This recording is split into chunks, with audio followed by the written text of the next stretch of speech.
Hi everybody and welcome to our fifth in the series of deadly sins. This Bible study is entitled Envy. So Jake, it's over to you. Right, the first verse that we'll look at today is Genesis 13 verses 7 to 8. So an argument broke out between the herdsmen of Abram and Lot, and at that time the Canaanites and Perizzites were also living in the land. Then Abraham talked it over with Lot. This argument between our herdsmen has got to stop, he said. After all, we are close relatives. The concordance says, surrounded by hostile neighbours, the herdsmen of Abram and Lot should have pulled together. Instead, they let petty jealousy tear them apart. Similar situations exist today. Christians often bicker while Satan is at work around them. Rivalries, arguments and disagreements among disbelievers can be destructive in three ways. They damage goodwill, trust and peace, the foundations of good human relations. Secondly, they hamper progress towards important goals. 3, they make us self-centered rather than love-centered. Jesus understood how destructive arguments among brothers could be. In his final prayer before being betrayed and arrested, Jesus asked that his followers be one. Yeah. Something when you were reading that sprung to mind for me, and it's in this, how when you are yielded to Christ, the jealousy and envy can raise up amongst brothers. People looking at other people and saying, how come I'm not like that? In the body, and they when Jesus is wanting all to be one, it's unity, uniting together, not being envious of each other because someone's got a certain gift. Yeah, everyone's called to their own, everyone has their own place in the ministry. Giftings, yeah. So you definitely shouldn't be envious of someone else's position. Because not only you're not required to be there, you shouldn't want to be there if God isn't telling you to be there. Yes. But not only that, but you don't know the difficulties that there are with being there. Yeah, that's right. Like, envy always comes with a misunderstanding of what the situation is actually like for the person that you're envious of, I think. Yeah. The next one we'll look at is Genesis chapter 31, verses 1 and 2. But Jacob soon learned that Laban's sons were beginning to grumble. Jacob has robbed our father, they said. All his wealth has been gained at our father's expense. And Jacob began to notice a considerable cooling in Laban's attitude towards him. And the concordance says, Jacob's wealth made Laban's sons jealous. It is sometimes difficult to be happy when others are doing better than we are. To compare our success with that of others is a dangerous way to judge the quality of our lives. By comparing ourselves to others, we may be giving jealousy a foothold. We can avoid jealousy by rejoicing in others' successes. See Romans 12:15. So this is something that I've thought about, but to be honest, I haven't really had to struggle with. That, of course, the root of envy is when you're comparing your life or who you are to someone else's life or who they are. Yeah. And if you are comparing yourself to another person in terms of your character, and you feel envious that they are a better person than you are, that itself is bad in its own way, because there's only one person you should try to emulate, and that's Jesus. That's right. And if you're looking at this person enviously, which to me would make it, envy's a terrible thing, but which would make it double bad or worse, would be if this person wasn't Christ-like. So you're looking at them with envy, and they're not like Christ. So as you say, it's. The next we'll turn to Genesis 37 verses 19 and 20. Here comes that dreamer, they exclaimed. Come on, let's kill him and throw him into a deep pit. We can tell our father that a wild animal has eaten him, then we'll see what becomes of all his dreams. So this is in the story of Joseph as when he's sold into slavery, which I mean, most people know, so we don't have to recap. The concordance says, "Could jealousy ever make you feel like killing someone? Before saying of course not, look at what happened in this story. 10 men were willing to kill their younger brother over a robe and a few reported dreams. Their deep jealousy had grown into ugly rage, completely blinding them to what was right. Jealousy can be difficult to recognize because our reasons for it seem to make sense. But left unchecked, jealousy grows quickly and leads to serious sins. The longer you cultivate jealous feelings, the harder it is to uproot them. The time to deal with jealousy is when you notice yourself keeping score of what others have." See, this comes with, I think, being in the marketplace. When you're going through school and you're a student, it'll be different from when you go on to start earning money, making your own way in the world, and then the temptation to look at what others have and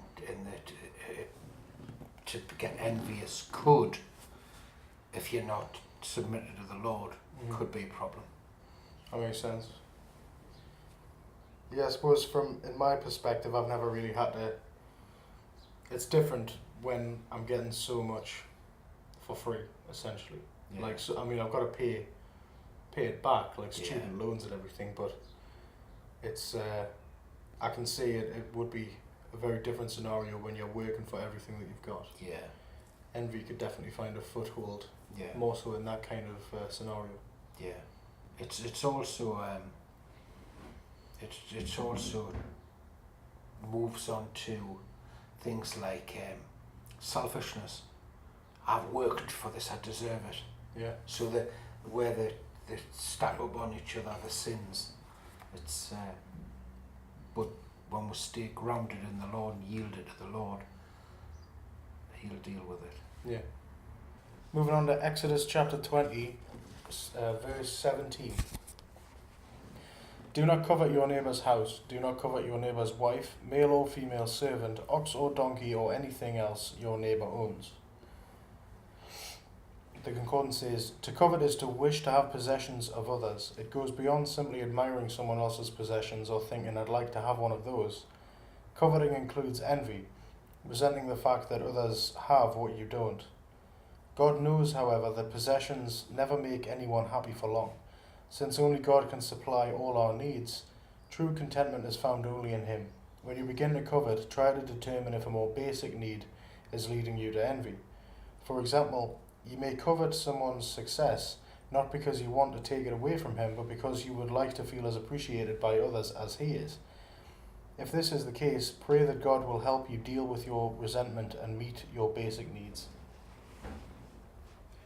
I think this is an important one because it provides a solution and it gives you the cause of what envy, what it thrives on. Yeah. And it tells you how you could just get rid of it. In that envy is, it finds a foothold in where you think that you haven't got one of your basic needs being met. Yeah.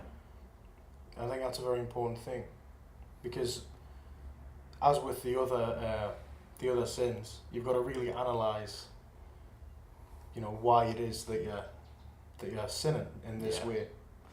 Also, on the same vein, when it mentions about success, what has the person you're looking at with envy, what's it cost him?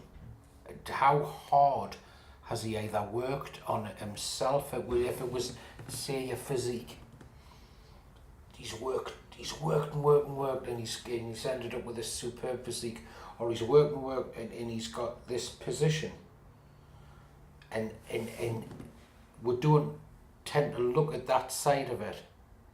When you're on the outside looking in, you don't see the bad parts of everything. You see, it's easy enough to be envious of someone who looks like they've just got this great thing, and without even seeing the cost of what it cost. That's what I mean. It's, you know, the Olympian.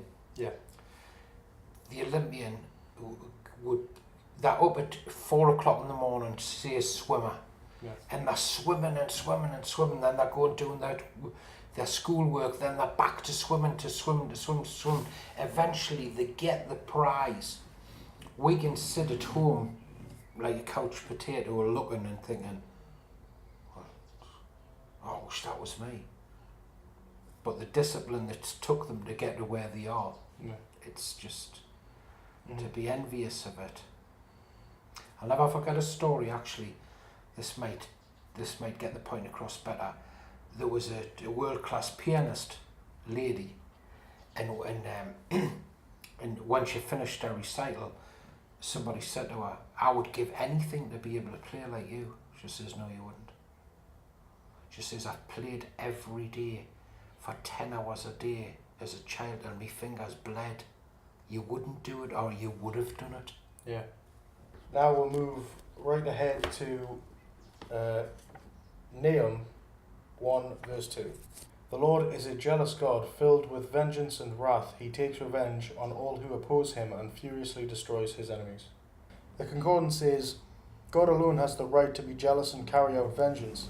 Jealousy and vengeance might be surprising terms to associate with God. When humans are jealous and take vengeance, they are usually acting in a spirit of selfishness. But it is appropriate to God for God to insist on our complete allegiance, and it is just for him to punish unrepentant evildoers. His jealousy and vengeance are unmixed with selfishness. Their purpose is to remove sin and restore peace to the world. So here we'll have righteous jealousy. Exactly. This is it. Many times in the Bible, God is described as being a jealous God, and that is not the same as sinful envy. Yeah. Something I actually read about this in a book that you recommended. It was Not a Fan. Yeah. By Kyle Idleman. And I've just read a chapter that talked about this, where it describes in the Bible how God, he wants total allegiance. Jesus wants to be number one in your life, not even close to the rest. When it says that he wants, if you don't hate your mother, father, brother, sister, even your own life, yeah, you're not worthy of following me. It means that in a race of who you love most, Jesus wants to be at the finish line before the others have even started. Yeah. As Kyle Idleman puts it. Yeah. And so that's what it's talking about. That's the jealousy that he means, and there's total devotion. And if in the same way that it's right for a husband or a wife to be jealous of their spouse spending so much time with another man or woman, yeah, it's right for God to be jealous of you not spending enough time with him and instead spending it on in like the evil of the world. Yeah. It's like when you just said there about the race. Jesus wants to be at the end before the others get started. Mm-hmm. It's the way I think of it is, and the way I believe. Well, it is the way he means it is. Well, love for him should be so far above. Well, love for anybody, it's as if we hate them. Yeah, yeah. But he's not commanding we to hate them. He's saying, yeah. That's how much further on I should be than anybody else. I think it's in one of the other Gospels where it's phrased a different way, so that Jesus says, "You need to love me so much that it's as if you hate your mother, father, even your own life." So it does. That is what it means. Yeah. Basically. So moving on to Luke, chapter 1, verse 42 and 43. Elizabeth gave a glad cry and exclaimed to Mary, "You are blessed by God above all other women, and your child is blessed. What an honour this is, that the mother of my Lord should visit me." The concordance says, even though she herself was pregnant with a long-awaited son, Elizabeth could have envied Mary, whose son would be even greater than her own. Instead, she was filled with joy that the mother of her Lord would visit her. Have you ever envied people whom God has apparently singled out for a special blessing? A cure for jealousy is to rejoice with those people, realizing that God uses his people in ways best suited to his purpose. So this is what we're talking about, where God gives different gifts to to different servants, Yeah. and you should rejoice with them that they're being blessed in these ways rather than, be envious of them. Yeah. Exactly. We'll move on to Luke chapter 9 verses 49 and 50. John said to Jesus, "Master, we saw someone using your name to cast out demons. We tried to stop him because he isn't in our group." But Jesus said, Don't stop him. Anyone who is not against you is for you." The concordance says, "The disciples were jealous. 9 of them together were unable to cast out a single evil spirit. But when they saw a man who was not one of their group casting out some demons, they told him to stop. Our pride is hurt when someone else succeeds where we have failed. But Jesus says there is no room for such jealousy in spiritual warfare of his kingdom." Share Jesus' open arms attitude towards Christian workers outside of your group. That's good. I think that's a really good point, a good message. That I can see how when doing Christian work, it could be easy to look at, if you're part of a particular organisation, you could look at another Christian organisation doing a similar thing and feel jealous that they're doing so much, if they're doing more than you or something like that. And you really do have to focus on the reason that you're doing it in the first place. It's not about the works. This is a recurring theme throughout, the Christian life. It's not about the works, it's about who you're doing it for. Yeah. That's why I've got an issue with denominations, to be honest. Yeah. Because everybody believes that their group is right. Right. And I think, no, Jesus is right. And we could have part of the truth, and we could be wrong in some. But to look on others with, what struck me about this story was Jesus' disciples is the other person, not from their group, has got to have had that power from Jesus. Yeah. And Jesus is telling them, like making it plain to them, just because they're not in your group, your little group, don't think that haven't got the power, but it's still from him. Yeah. And no one casts out evil spirits of their own accord. They couldn't possibly do that. Yeah, that's what I mean. It's like, but what I'm saying is Jesus isn't saying to them, look, I've given him the power as well. No, yeah. He doesn't even need to say it. He's saying, look, just because they're not of your group doesn't mean that they cannot. Yeah. It's a teachable moment, you might say, in modern language. It's like a father teaching his kids. He doesn't give the full explanation of why it's happening. He just tells them how to respond to it. Yeah. Next we'll move to Romans 13 verses 12 to 14. "The night is almost gone, the day of salvation will soon be here. So don't live in darkness. Get rid of your evil deeds, shed them like dirty clothes. Clothe yourselves with the armour of right living, as those who live in the light. We should be decent and true in everything we do, so that everyone can approve of our behaviour. Don't participate in wild parties and getting drunk, or in adultery and immoral living, or fighting and jealousy. But let the Lord Jesus Christ take control of you, and don't think of ways to indulge your evil desires." The concordance says, "The night refers to the present evil time. The day refers to the time of Christ's return. Some people are surprised that Paul lists fighting and jealousy with the gross and obvious sins of drunkenness and immorality. Like Jesus in his Sermon on the Mount in Matthew 5-7, Paul considers attitudes as important as actions.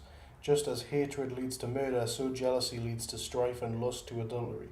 When Christ returns, he wants to find his people clean on the inside as well as on the outside."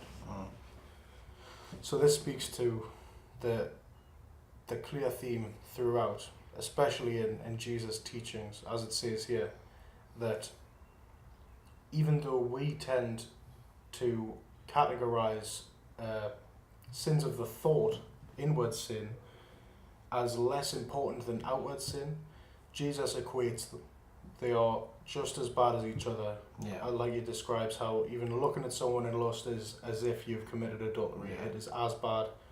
And, you know, calling someone an idiot or thinking something evil about someone is the same as actually murdering them. It's, Yeah.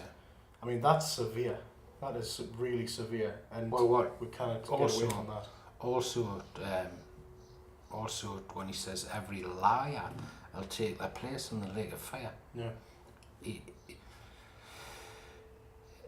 it's every liar who isn't in Christ. Yeah, of course. Yeah. Unrepentant. Yeah, sins. yeah. That's why I believe when they say test yourself to see if you're in the faith, you can see. I mean, lying.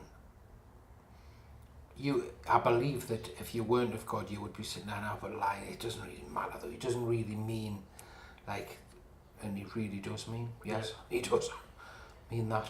That's like a thing that so many people subscribe to today in the secular world. That it's consequentialism, so like whatever. I mean, I believe that's the right word.